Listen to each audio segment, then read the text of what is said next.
Hello everyone, welcome to study smart IAS PCS. हमारी smart अध्ययन series की first class में आपका स्वागत है। सबसे पहले अटेंडेंस लगा दो अपनी अपनी। कमेंट में प्रेजेंट मत लिखना, प्रेजेंट लिखोगे तो लोग समझ जाएंगे क्या चल रहा है। आप बस लिख दो पी पी लिख दो, मैं समझ जाऊंगा सर आप लोग प्रेजेंट हो। ठीक है, देखते हैं कौन कौन देख रहा है क्लास। जो भी देख रहा है पहले पी लिख दो ताकि मुझे पता चले कि प्रेजेंट हो आप लोग। ठीक है, प्रेजेंट रहोगे तभी मोटिवेशन मिलेगा आगे चलने का। फटाफट से ढेर सारा कंटेंट रिवाइज करो। चलो सबसे पहले बात करते हैं हिस्ट्री के कुछ टॉपिक्स की, जिसमें बहुत इंपॉर्टेंट टॉपिक्स है सब्सिडरी अलायंस। जो भी टॉपिक मैंने चुने हैं वो वही टॉपिक हैं जिनसे क्वेश्चन बार बार रिपीट होते हैं। ठीक है, बार बार रिपीट होते हैं और बार बार धड़ल्ले से गलत करते आते हो आप लोग, तो इसलिए उन टॉपिक्स को तो गलत नहीं होने दूंगा आप। ठीक है, सब्सिडरी अलायंस का जो टॉपिक है, एक्चुअली सब्सिडरी अलायंस था क्या? सब्सिडरी अलायंस ये था कि अंग्रेज़ों ने जो प्रिंसली स्टेट के राजा रजवाड़े थे उनको बोला कि अब हमारी फोर्सेस आपके दरवाजे पे हमेशा रहेंगी और उनका खर्चा भी आप ही उठाओगे। ठीक है, अब ऐसा बोला क्यों? किसी भी फॉरेन अटैक से बचने के लिए उन्होंने बोला कि अगर हमारी फोर्सेस रहेंगी प्रिंसली स्टेट्स के पास तो वो मजबूत रहेंगे, और उनको बोला कि हमारा एक रेसिडेंट रहेगा, हमारा ब्रिटिश रेसिडेंट हमेशा आपके कोर्ट में रहेगा। ठीक है, मतलब हमारी फोर्सेस आपके यहाँ रहेंगी जिनका खर्चा भी आप उठाओगे, और हमारा रेसिडेंट भी एक आपके यहाँ रहेगा जो आपके काम काज पे नज़र रखेगा। इसके बदले में हम आपको क्या देंगे? भाई कोई अपने आपको खर्चा क्यों देगा? अगर आप उसके यहाँ फ़ौज भेज रहे हो तो उस फ़ौज का खर्चा कोई क्यों उठाएगा? तभी उठाएगा जब वो फ़ौज उसकी भी रक्षा करेगी। तो यही प्रॉमिस किया था ब्रिटिशर्स ने कि हम आपको अंदरूनी और बाह्य सुरक्षा भी प्रदान करेंगे, किसी भी इंटरनल एक्सटर्नल थ्रेट से हम आपको बचा कर रखेंगे। ये बात बोली ब्रिटिशर्स ने। इसीलिए प्रिंसली स्टेट्स ने बोला ठीक है भाई भेज दो फोर्सेस, हम खर्चा उठा लेंगे। ठीक है, याद रखना इसमें एक शर्त रखी गई थी कि जब सब्सिडरी अलायंस साइन हो जाए उसके बाद कोई भी प्रिंसली स्टेट का जो राजा रजवाड़ा है वो कभी भी किसी भी यूरोपियन को अपने यहाँ एम्प्लॉयमेंट नहीं दे सकता है, एक्सेप्ट ब्रिटिश। किसी भी और कंट्री के यूरोपियन को अपने कोर्ट में कोई एम्प्लॉयमेंट नहीं देगा, किसी भी पद पर नियुक्ति नहीं दी जाएगी किसी भी फॉरेनर को। ठीक है, in any service without permission of east India company. तो ये चीज़ें थी प्रोविजन, इंपॉर्टेंट प्रोविजन यही थे सब्सिडरी अलायंस के। ठीक है, ये किसके टाइम पे आया था सब्सिडरी अलायंस? लॉर्ड वेल्सली के टाइम पे आया था। राइट, लॉर्ड वेल्सली के टाइम पे आया था, ये बात याद रखना। 1798 से 1805 तक थे ये लॉर्ड वेल्सली। राइट, कैसे याद रखोगे कि सब्सिडरी अलायंस लॉर्ड वेल्सली के टाइम पे आया था? देखो दोनों में डबल एल आ रहा है, वेल्सली अलायंस, दोनों में डबल एल आ रहा है ना, अलायंस वेल्सली। तो ये तो अब नहीं भूलोगे, याद रखना। दूसरी चीज़ इसमें एक चीज़ और पूछते हैं, क्रोनोलॉजी। सब्सिडरी अलायंस में भी पूछते हैं और डॉक्ट्रिन ऑफ लैप्स में भी पूछते हैं, दोनों की याद करवा दूंगा। पहले देखो सब्सिडरी अलायंस में जो जिन राजाओं को मतलब इन्होंने सब्सिडरी अलायंस साइन करवाया उनकी क्रोनोलॉजी देख लो एक बार। राइट, जैसे कि सबसे पहला कौन था? हैदराबाद, फिर मैसूर, फिर तांजोर और फिर अवध। उसके बाद पेशवा, भोंसले, सिंधिया, होलकर। ये क्रोनोलॉजी याद कैसे रखोगे? ऐसे याद रखना। सबसे पहले एक बात याद रखना कि सबसे पहले अवध का टाइम खराब हुआ, उसके बाद मराठास का टाइम खराब हुआ। ये मराठास थे ना, पेशवा, भोंसले, सिंधिया, होलकर, ये लोग मराठास थे, उनकी कॉन्फेडरेसी का हिस्सा थे। तो ऐसे याद रखना, सबसे पहले अवध का टाइम खराब हुआ। अवध का टाइम क्यों खराब हुआ? क्योंकि उसने HMT की घड़ी पहन रखी थी, HMT की घड़ी पहन रखी थी। हैदराबाद, मैसूर, तांजौर, किसने? अवध ने। इसलिए पहले अवध का टाइम खराब हुआ। ठीक है, HMT की घड़ी पहन रखी थी इसलिए अवध का टाइम खराब हो गया। उसके बाद आपके मराठास का टाइम खराब हुआ। ठीक है, तो मराठास में देख लेना, पेशवा, भोसले, सिंधिया, होलकर। इस तरह से आपको मोटा मोटा इनकी क्रोनोलॉजी याद रहेगी। राइट, वो इन सब में 3-4 उठा के देगा और आपको क्रोनोलॉजी वाइज अरेंज करने को पूछेगा। तो याद रखना कि पहले अवध का टाइम खराब हुआ। ठीक है, अवध ने क्यों टाइम खराब हुआ? क्योंकि उसने पहले से ही HMT घड़ी पहन रखी थी। उसके बाद मराठास का टाइम खराब हुआ, पेशवा, भोंसले, सिंधिया, होलकर। इस तरह से सब्सिडरी अलायंस हमने देख लिया, किसके टाइम में आया था वो भी देख लिया। राइट, लॉर्ड वेल्सली की बात चली रही है तो इनके टाइम पे सेंसरशिप एक्ट भी आया था। पहला सेंसरशिप एक्ट जो इंडिया का था, first formal press censorship law, वो यही था, 17 act of censorship act of 1799। ठीक है, वेल्सली कब से कब तक थे? 1798 से 1805 तक। तो इन्होंने ना सिर्फ सब्सिडरी अलायंस करवाया बल्कि सेंसरशिप एक्ट भी लाए। ये इनको डर था किस बात का? इनको डर था फ्रेंच वाले अटैक कर देंगे तो एटलीस्ट इंडिया के अंदर कोई भी एंटी ब्रिटिश आइडियाज़ ना पनप रहे हों, इसलिए थोड़ा सा ये प्रेस वेस पर रेस्ट्रिक्शन लगाओ। ठीक है, जो भी प्रेस अब खोलना चाहे पहले उसको क्या करना पड़ेगा? लाइसेंस लेना पड़ेगा। There is need to obtain licence, ये चीज़ बोली गई थी सेंसरशिप एक्ट ऑफ 1799 में। तो इतनी चीज़ें ध्यान रहेगी। सेंसरशिप एक्ट किसके टाइम पे आया था? लॉर्ड वेल्सली के टाइम पे आया था। ठीक है, तो याद रखना ये सारी चीज़ें पूछी जाती हैं। लॉर्ड वेल्सली के बारे में और लॉर्ड डलहौजी के बारे में बहुत क्वेश्चन आते हैं। तो लॉर्ड डलहौजी को भी देख लो। लॉर्ड डलहौजी कब से कब तक थे? 1848 से 1856 तक। याद रखना कि ये हाउस में थे, ये लोग हाउस में तब तक थे जब तक 1857 का रिवॉल्ट नहीं हो गया। इसलिए 1857 के रिवॉल्ट के पहले हाउस में डलहौजी थे, याद रखना, ठीक है। इनके नाम में ये हाउस है, ठीक है।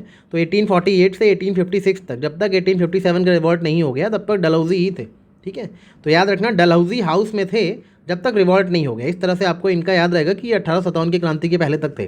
तो इनके सारे वर्क भी आपको फिर याद रहेंगे कि 1857 के पहले के ही होंगे, राइट। इन्होंने इंपॉर्टेंट वर्क क्या क्या किए? सबसे पहले इन्होंने पब्लिक वर्क डिपार्टमेंट बनाया, PWD, ठीक है। और उसके लिए इन्होंने थॉमसोनियन सिस्टम ऑफ एजुकेशन बनाया। ये बहुत इंपॉर्टेंट चीज़ पूछी जाती है कि किसने बनाया थॉमसोनियन सिस्टम ऑफ एजुकेशन, कहाँ पे? नॉर्थ वेस्ट में। क्यों बनवाया था ये सिस्टम? ये जो PWD बनवा दिया है, इसमें काम करने वाले लोगों के पास स्किल्स कहाँ से आएंगी? तो जितने भी ऑफिसर्स हैं, लोअर लेवल के इंजीनियर्स हैं, उनको ट्रेन करने के लिए PWD में जॉब कर पाएँ वो लोग, इसलिए थॉमसोनियन सिस्टम का एजुकेशन बनवाया था नॉर्थ वेस्ट में। तो याद रखना थॉमसोनियन सिस्टम किसने बनवाया? लॉर्ड डलहौजी ने, ठीक है, ताकि PWD में लोग काम वाम कर सके, उनको ट्रेन किया जा सके। लॉर्ड डलहौजी ने पंजाब को कैप्चर किया था after second Anglo Sikh war. 1848-1849 में सेकेंड एंग्लो सिख वॉर हुआ था। उसके बाद लॉर्ड डलहौजी ने पंजाब को कैप्चर कर लिया था। याद रखना कि जब पंजाब को कैप्चर किया तो वहाँ के लोग चिल्लाने लगे, बहुत तेज़ चिल्लाने लगे कि आप कैसे कैप्चर कर ले रहे हो पंजाब को। इसीलिए जो सेकेंड एंग्लो सिख वॉर की फेमस बैटल है वो है बैटल ऑफ चिलियांवाला। चिलियांवाला बैटल बहुत फेमस है सेकेंड एंग्लो सिख वॉर की, याद रखना, जिसके बाद लॉर्ड डलहौजी ने पंजाब को कैप्चर कर लिया था, राइट। तो याद रहेगा ना, सेकेंड एंग्लो सिख वॉर 1848 से 1849, चिलियांवाला की बैटल, याद रखना ये सारे पॉइंट्स, ठीक है। लॉर्ड डलहौजी ने एक और चीज़ करी, डॉक्ट्रिन ऑफ लैप्स। इसमें ये बोला कि अगर किसी भी राजा का बच्चा होता है और वो मेल नहीं होता है तो फिर वो उस राज को एनेक्स कर लेंगे, लैप्स हो जाएगा, ठीक है। तो याद रखना कि डॉक्ट्रिन ऑफ लैप्स यही था, ठीक है। सब्सिडरी अलायंस और डॉक्ट्रिन ऑफ लैप्स में कंफ्यूज मत हुआ करो, वो वेल्सली के टाइम पे थी, ये डलहौजी के टाइम पे थी, ठीक है। सबसे पहले बताओ ये कैसे याद रखोगे कि डॉक्ट्रिन ऑफ लैप्स डलहौजी के टाइम पे आई थी? कैसे याद रखोगे बताओ? किसी भी राजा को अगर मेल सक्सेसर नहीं हुआ, अगर मेल बच्चा पैदा नहीं हुआ, तो लप से डलहौजी उसके हाउस में घुस जाएगा, ठीक है। लप से बोलते हो ना आप लोग, लप से मतलब बहुत फटाक से, ठीक है। तो यूपी में ऐसे बोलते हैं लप से। अगर किसी को भी मेल बच्चा नहीं हुआ तो लप से डलहौजी जो है वो उनके घर में हाउस में घुस जाएगा। तो इसलिए लप से आपको हाउस याद रहना चाहिए, राइट। तो सतारा, जैतपुर, संभलपुर, बागत, उदयपुर, झांसी, नागपुर, अवध, ये क्रोनोलॉजी थी। ये क्रोनोलॉजी थी किसकी? किस चीज़ की? डॉक्ट्रिन ऑफ लैप्स के थ्रू एनेक्सेशन की। तो ये क्रोनोलॉजी भी याद रखना। इसमें जो अवध है वो एकमात्र ऐसा स्टेट है जिसको मिस गवर्नेंस की वजह से एनेक्स कर लिया गया था, अवध को, ठीक है। ये सब चीज़ें आपने पढ़ी होंगी, आपको रिवाइज कर रहा हूँ। अच्छा, इसकी क्रोनोलॉजी कैसे याद रखोगे इस चीज़ की? इसकी भी ट्रिक नोट कर लो। देखो याद रखना सिंपल है, आपको किसी के घर में लप से क्यों घुस रहे हो? लोगों को सताने के लिए घुस रहे हो ना। आपको लग रहा है कि अगर किसी को बच्चा नहीं, मेल नहीं होगा तो अपनी जायदाद संभाल नहीं पाएंगे, आपको ऐसा लग रहा है, इसलिए आप सताने के लिए उनके घर में लप से घुस जा रहे हो, राइट। तो सताने के लिए घुस रहे हो मतलब सतारा, जायदाद लोग संभाल नहीं पाएंगे ऐसा लग रहा है आपको, ठीक है। इसका मतलब जैतपुर और संभलपुर।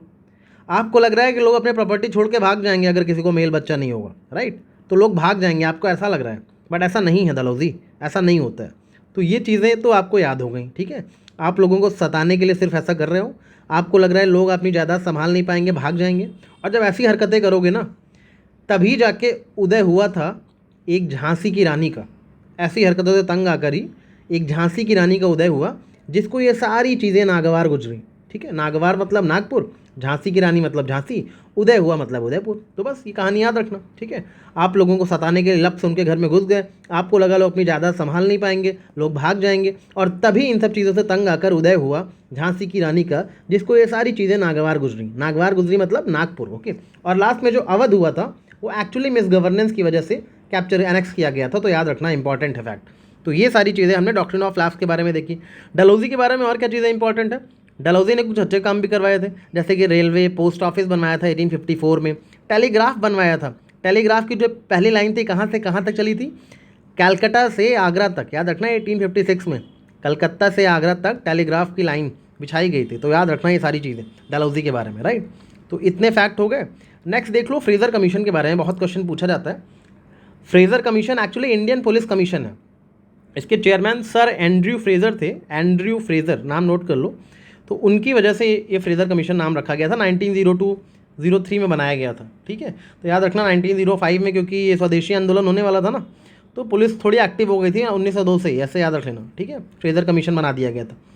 क्यों बनाया गया था कि जो पुलिस इंडिया में काम कर रही सही तरह से कर रही है कि नहीं, इवैल्यूएट करने के लिए पुलिस की वर्किंग को ये फ्रेज़र कमीशन बनाया गया था, राइट।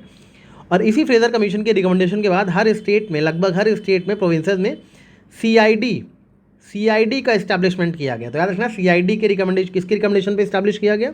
फ्रेज़र कमीशन के रिकमेंडेशन पे, राइट, जो कि 1902-1903 में आया था। अब फ्रेज़र पुलिस रिलेटेड है, कैसे याद रखोगे आप कहीं एग्जाम में, क्योंकि ऑप्शन में एजुकेशन भी रहेगा, ठीक है, फ्रेज़र पुलिस भी रहेगा और भी बहुत से ऑप्शन रहेंगे, तो आप कैसे पता लगाओगे कि फ्रेज़र कमीशन पुलिस रिलेटेड है? फ्रेज़र लेज़र जैसा साउंड कर रहा है ना, लेज़र, तो पुलिस के पास क्या होती है? लेज़र गन्स होती हैं, पुलिस के ऊपर लेज़र लाइट्स लगी रहती हैं सायरन में, ठीक है। तो ये सब चीज़ें, लेज़र को फ्रेज़र से कनेक्ट कर लेना तो पुलिस याद आ जाएगी, राइट। इतनी चीज़ें आपकी हिस्ट्री में कवर हो गई। डलहौजी के बाद थोड़ा डफरिन का भी देख लो। डफरिन ने एक दफ़ा वाली हरकत की थी कि फर्स्ट फैक्ट्री एक्ट ले आए थे 1881 में। 1881 में फर्स्ट फैक्ट्री एक्ट ले आए थे डफरिन। तो याद रखना फर्स्ट फैक्ट्री एक्ट से ज़्यादा क्वेश्चन आते हैं, क्योंकि कोई भी चीज़ फर्स्ट होगी ना तो असली हिस्ट्री वही होती है जो फर्स्ट है। तो फर्स्ट फैक्ट्री एक्ट 1881, ठीक है। लॉर्ड डफरिन ने डफर वाली हरकत करी थी। क्यों डफर वाली हरकत क्यों करी थी? क्योंकि इनका इंटेंशन तो चाइल्ड लेबर को बैन करना था। चाइल्ड लेबर, जो फैक्ट्री में चाइल्ड लेबर करते हैं वर्क, उनको बैन करना था। बट इन्होंने बैन किया किसको था? सिर्फ 7 साल से कम उम्र के बच्चे हैं उनको काम करना अलाउड नहीं था। इन्होंने क्या किया फैक्ट्री एक्ट में, जो भी बच्चे 7 साल से कम उम्र के हैं उनको काम करना अलाउड नहीं है। जो 7 से 12 साल के हैं वो 9 घंटे पर डे मैक्सिमम काम कर सकते हैं, और जो 12 साल से बड़े किड्स हैं वो वर्क कर सकते हैं फैक्ट्री में नॉर्मल तरीके से। तो देख रहे हो, मतलब 7 साल से बच्चे, मतलब 7 से 12 के बच्चे नहीं है क्या? इनसे 9 घंटे काम क्यों करा रहे हो? तो ये बिल्कुल डफरों वाली हरकत है, इसलिए डफरिन नाम रख दिया गया इनका, राइट। तो फर्स्ट फैक्ट्री एक्ट ना डफरिन ने किया था। चाइल्ड लेबर बैन करने की कोशिश करी थी, बट एक्चुअली सिर्फ छोटे बच्चे, बहुत छोटे बच्चों के लिए फ़ायदेमंद था। 7 से 12 साल के बच्चों को तो 9 घंटे काम करवाया ही जा रहा है, और 12 साल से जैसे ही बड़े हुए हैं आपको पूरा टाइम फैक्ट्री में काम करना पड़ेगा।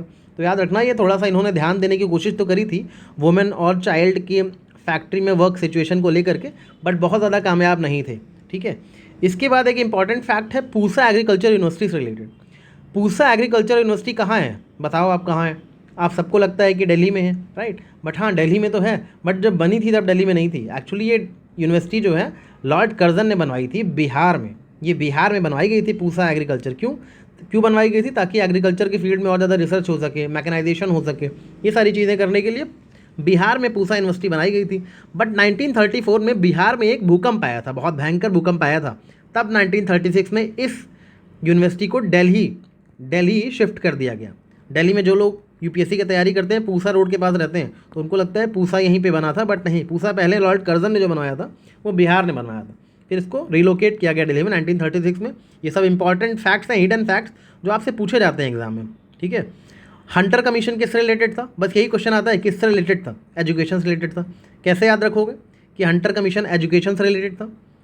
पहले के ज़माने में जब 1882 1883 की बात हो रही है, ठीक है, देखो 1881 में ये फैक्ट्री एक्ट लेकर आए, ठीक है। देखो ऐसी चीज़ें याद रखा करो, फैक्ट्री में बच्चे काम नहीं करेंगे। उसके बाद 1882 से जब बच्चे फैक्ट्री में काम नहीं करेंगे तो 1882 से पढ़ाई शुरू कर दें, ठीक है। अगर पढ़ाई नहीं करोगे तो हंटर मार मार के पढ़ाई करवाई जाएगी, ऐसे याद रखना। पहले के ज़माने में हंटर मार मार के पढ़ाई करवाते थे, ठीक है। तो 1881 में पहले इन्होंने बच्चों का फैक्ट्री में काम करना कम करवाया, उसके बाद 1882 से पढ़ाई करवाना शुरू करवाया, एजुकेशन, ठीक है। इसलिए याद रखना हंटर एजुकेशन से रिलेटेड है, ठीक है। हंटर मार मार के पढ़ाई करवाएंगे अब आपको। हंटर कमीशन जब आया तो उस वक्त वायसरॉय कौन थे? लॉर्ड रिपन थे, और इसके चेयरमैन कौन थे? विलियम हंटर थे। याद रखना कि जो हंटर कमीशन है वो वुड्स डिस्पैच जो 1854 में आया था उसके कैसी वर्किंग चली है उसको असेसमेंट के लिए आया था कि वुड्स डिस्पैच इंडिया में कामयाब रहा कि नहीं। इतना काम था इसका हंटर का, ठीक है। ऐसे याद रखना जो हंटर बनाया गया था वो लकड़ी का बनाया गया था, लकड़ी का बनाया गया था, इसलिए लकड़ी डिस्पैच के बाद आया था, वुड्स डिस्पैच के बाद आया था, राइट। टेक्निकल नॉलेज के लिए क्या क्या किया ब्रिटिशर्स ने? इंजीनियरिंग कॉलेज खुलवाया रुड़की में 1847 में, पुणे कॉलेज ऑफ इंजीनियरिंग खुलवाया 1854 में, और क्या मेडिकल कॉलेज खुलवाए थे? यस, बॉम्बे, मद्रास, कोलकाता में मेडिकल कॉलेजेस खुलवाए गए थे। तो याद रखना इंडिया का जो पहला मेडिकल कॉलेज था वो कोलकाता में खुला था, ये फैक्ट इंपॉर्टेंट है, याद रखना। 1835 में किसने खुलवाया था? विलियम बेंटिक, याद है ना। विलियम बेंटिक क्या थे? First governor general of India. तो विलियम बेंटिक ने क्या खुलवाया था? कोलकाता में फर्स्ट मेडिकल कॉलेज। तो बॉम्बे, मद्रास, कोलकाता, इन सब जगह क्वेश्चन ऐसे आएगा कि ये बॉम्बे, मद्रास, कोलकाता के जो आपके मेडिकल कॉलेजेस थे, क्या ये 1857 की क्रांति के पहले खुल गए थे या बाद में? तो पहले ही खुल गए थे ये सब। तो याद रखना, मेडिकल कॉलेजेस इंडिया में 1857 की क्रांति के पहले ही खुल चुके थे, right. In fact for that matter technical knowledge वाले इंजीनियरिंग कॉलेज रुड़की वगैरह भी। तो ये सारे फैक्ट्स आपको याद रखने हैं। थोड़ा सा साइंस भी देख लो। देखो, फॉस्फोरस किस ट्रीटमेंट के लिए यूज़ होता है? बोन्स के ट्रीटमेंट के लिए। और सोडियम ब्लड सर्कुलेशन के ट्रीटमेंट के लिए, ठीक है। आयोडीन थायराइड ग्लैंड के लिए अच्छा होता है। कोबाल्ट कैंसर के ट्रीटमेंट में काम आता है। तो ये सारी चीज़ें याद रखना, फॉस्फोरस बोन्स के लिए, सोडियम ब्लड सर्कुलेशन के लिए, आयोडीन थायराइड ग्लैंड के लिए, कोबाल्ट कैंसर के लिए, राइट। अब इसमें ये जो सोडियम है ये बहुत इंपॉर्टेंट रोल प्ले करता है बॉडी में ब्लड सर्कुलेशन को मेंटेन रखने के लिए, राइट, इसलिए लिखा गया है। आयोडीन थायराइड दोनों में आयोड आयोड आ रहा है, तो ये तो आपको याद ही रहेगा। कोबाल्ट कैंसर कैसे याद रखोगे? किसी को कैंसर जैसी गंभीर बीमारी होती है तो आप उसको सांत्वना देने के लिए बोलते हो ना, कोई बात नहीं, हिम्मत रखो, ठीक हो जाएगा, कोई बात नहीं, ठीक है। तो cobalt cancer. Phosphorus bones related है, ये कैसे याद रखोगे? जो लोग नॉन वेजिटेरियन उनको पता है, जो लोग नॉन वेज खाते हैं उनको पता है, जब चिकन खाते हैं या मटन खाते हैं ना, तो जब उनकी हड्डियों को चूसते हो तो उसमें से बहुत अच्छा सा रस निकलता है, बहुत टेस्टी लगता है। मैं तो नहीं खाता हूँ बट मुझे पता है। फॉस्फोरस की बोन्स याद रखना, ठीक है, फॉस्फोरस बोन्स जो लोग खाते हैं उनको वो रस बहुत टेस्टी लगता है, तो बस याद रखना। एक ये इंटर स्टेट काउंसिल से बहुत क्वेश्चन आता है, तो इसको गांठ बांध लो एकदम अच्छे से। कैसे याद रखना है? 263 आर्टिकल है, मतलब कि ये कोई स्टैट्यूटरी बॉडी नहीं है, ये कॉन्स्टिट्यूशनल बॉडी है, ये बात याद रखो। Inter state council is a constitutional body to strengthen the cooperative federalism in India. कब इस्टेब्लिश हुआ था? 1990 में इस्टेब्लिश हुआ था, 1990 में, ठीक है। Recommended by Sarkaria commission, Sarkaria commission के रिकमेंडेशन पे 1990 में बनाया गया था इंटर स्टेट काउंसिल 263, ठीक है। इसके जो हेड होते हैं वो पीएम होते हैं। पीएम 6 कैबिनेट मिनिस्टर्स को भी अपॉइंट करते हैं, जिसमें होम मिनिस्टर तो रहेंगे ही रहेंगे पक्का, ठीक है। और याद रखना, ये 6 कैबिनेट मिनिस्टर को प्राइम मिनिस्टर ही नॉमिनेट करते हैं, ठीक है। और इस इंटर स्टेट काउंसिल का हेड कौन होगा? पीएम। इसमें और कौन कौन इन्वाइटी होता है? देखो, जितने भी यूनियन टेरिटरीज़ के एडमिनिस्ट्रेटर हैं और जितने भी स्टेट्स के चीफ मिनिस्टर हैं वो सभी इंटर स्टेट काउंसिल में पार्टिसिपेट करते हैं। और जो भी यूटीज़ ऐसी हैं जिनमें लेजिस्लेटिव असेंबली है, ठीक है, दिल्ली और पुदुचेरी, तो उसके भी सीएम आते हैं। तो ये सारे फैक्ट आपको इंटर स्टेट काउंसिल के बारे में हमेशा याद रखने हैं। यहीं से घुमा फिरा के क्वेश्चन पूछता है हर एग्जाम में, पता नहीं क्यों। कुछ फेवरेट टॉपिक्स हैं जिनसे क्वेश्चन पूछे ही जाते हैं, उन्हीं टॉपिक्स को मैं इन सीरीज़ में कवर करवाऊंगा। ऐसे बहुत से टॉपिक्स हैं जो आपके कवर हो जाएंगे, जैसे कि ये एक्ट्स, ये एनवायरनमेंट के एक्ट्स हैं, ये इतना परेशान करते हैं बच्चों को, यहीं से क्वेश्चन आता है बार बार। इसमें आप देख लो, एक चीज़ क्रोनोलॉजी में लिख दिया है ताकि आपको कभी कहीं और भटकना ना पड़े। ये नोट्स मिल जाएंगे, जो ग्रुप बनाया है ना उसको ज्वाइन कर लें टेलीग्राम पे। वाइल्ड लाइफ प्रोटेक्शन एक्ट 1972, उसके बाद वाइल्ड लाइफ प्रोटेक्शन हो गई। अब वाटर का जो पॉल्यूशन को प्रिवेंट कैसे करोगे, वो 1974 में है, ठीक है। वाटर पॉल्यूशन वाला एक्ट 1974 में, ठीक है। याद रखना कि वाटर पॉल्यूशन एक्ट के तहत ही सीपीसीबी और एसपीसीबी बनाया गया। सीपीसीबी मतलब सेंट्रल पॉल्यूशन कंट्रोल बोर्ड। तो बहुत से लोगों को लगता है कि सीपीसीबी जो है वो एयर पॉल्यूशन एक्ट के तहत बनाया गया होगा ना, बट नहीं, सेंट्रल पॉल्यूशन कंट्रोल बोर्ड जो है वो वाटर पॉल्यूशन वाले एक्ट के तहत बनाया गया, जो कि 1974 में था। ये छोटी छोटी बातें आपको याद रखनी चाहिए। फॉरेस्ट कंजर्वेशन एक्ट 1980 में बनाया गया, ठीक है। एयर वाला जो एक्ट है वो 1981 में, याद रखना, वाटर का पहले आया और एयर का बाद में आया, ठीक है। 74 में वाटर वाला आया और 81 में एयर वाला आया, इस तरह से चीज़ें पढ़ा करो। वाइल्ड लाइफ वाला 1972 में आया, फॉरेस्ट वाला 1980 में आया, ठीक है। उसके बाद एनवायरमेंट प्रोटेक्शन एक्ट आया 1986 में। ये कब आया? भोपाल गैस ट्रेजेडी के बाद। याद रखना, ऐसे पूछा जाता है कि just after the Bhopal gas tragedy कौन सा एक्ट पास हुआ, तो एनवायरमेंट प्रोटेक्शन एक्ट पास हुआ। ये छोटे छोटे फैक्ट्स आपको पता होने चाहिए। बायोलॉजिकल डाइवर्सिटी एक्ट 2002, उसके बाद फॉरेस्ट एक्ट तो बहुत पहले आ गया था 1980 में। फॉरेस्ट के लोगों को राइट्स मिलेंगे क्या, उसका एक्ट आया 2006 में। और finally national green tribunal act आया 2010 में। ये सारे एक्ट्स के ईयर आपको पता होने चाहिए, इनके प्रोविज़न ऐसे ऐसे हम आगे बढ़ेंगे, थोड़े थोड़े मैं बताता रहूँगा आपको। फिलहाल इनके ईयर्स को रट लेना, ठीक है, इनके ईयर्स आपको याद होने चाहिए, ये चीज़ ध्यान रखना। लास्टली हम पढ़ लेते हैं थोड़े से, ये भी बहुत कन्फ्यूजिंग करता है, राइट। प्राइमरी पॉल्यूटेंट्स कौन से हैं और सेकेंडरी पॉल्यूटेंट्स कौन से हैं। देखो, जिनके नाम थोड़े सिंपल से हैं वो प्राइमरी पॉल्यूटेंट्स हैं, राइट, जैसे कि DDT, plastic, carbon monoxide, carbon dioxide, nitric oxide, right, और मीथेन, लेड, अमोनिया, ये सब चीज़ आप काफ़ी ज़्यादा सुनते रहते हो, ये सब प्राइमरी पॉल्यूटेंट्स हैं। और सेकेंडरी पॉल्यूटेंट कौन से हैं जिनको आप कम सुनते हो, जैसे पैन हो गया, ओजोन हो गया, स्मॉग हो गया। स्मॉग मतलब स्मोक प्लस फॉग, ठीक है। पैन को क्या बोलते हैं, पैरो ऑक्सीएसिटिल नाइट्रेट, राइट। तो पैन, ओजोन, स्मॉग ये सब सेकेंडरी पॉल्यूटेंट्स हैं। साथ ही साथ आपका H2SO4, ठीक है, सल्फ्यूरिक एसिड, और HNO3 निट्रिक एसिड, ये दोनों भी सेकेंडरी पॉल्यूटेंट्स हैं। याद रखना, निट्रिक ऑक्साइड जो है वो आपका प्राइमरी पॉल्यूटेंट है, मगर निट्रिक एसिड है अगर, then it is a secondary pollutants. ये छोटे छोटे डिफरेंसेस को सुपरफिशियल रीडिंग लेते वक्त आप इग्नोर कर देते हो, इसलिए ये सीरीज़ चलाइए ताकि ये सारी चीज़ें आपको आसानी से, आराम से, तसल्ली से पढ़ाई जाए। देखो, इस सीरीज़ में आज के एपिसोड में इतना ही रखते हैं, राइट। इसको ध्यान से पढ़ना, एक बार नहीं 2 बार पढ़ना। रात में 9 बजे क्विज आएगा, उसको अटेंड करना, देखो कितना याद है आपको।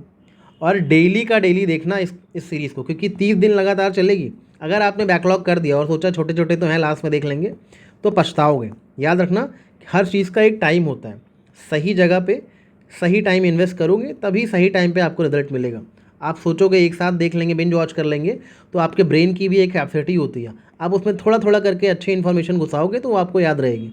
अगर एक साथ बहुत ज़्यादा इन्फॉर्मेशन घुसाने की कोशिश करोगे लास्ट में, तो वही होता है फिर एग्ज़ाम में आपको लिखा रहेगा नॉट, और वो नॉट दिखेगा नहीं ऑप्शन में, और गलत कर दोगे क्वेश्चन, ठीक है। तो याद रखना ये सारी चीज़ें, अच्छे से पढ़ो, क्विज अटेंड करो शाम को। टेलीग्राम पे ग्रुप का लिंक शेयर कर दिया जाएगा, इसकी PDF भी शेयर कर दी जाएगी। सब कुछ आपके लिए फ्री ऑफ कॉस्ट है, कहीं पैसे नहीं देने हैं, right. Take care, keep revising, and all the best for preparations. Comment पे लिख दो P that I was present. Okay, bye.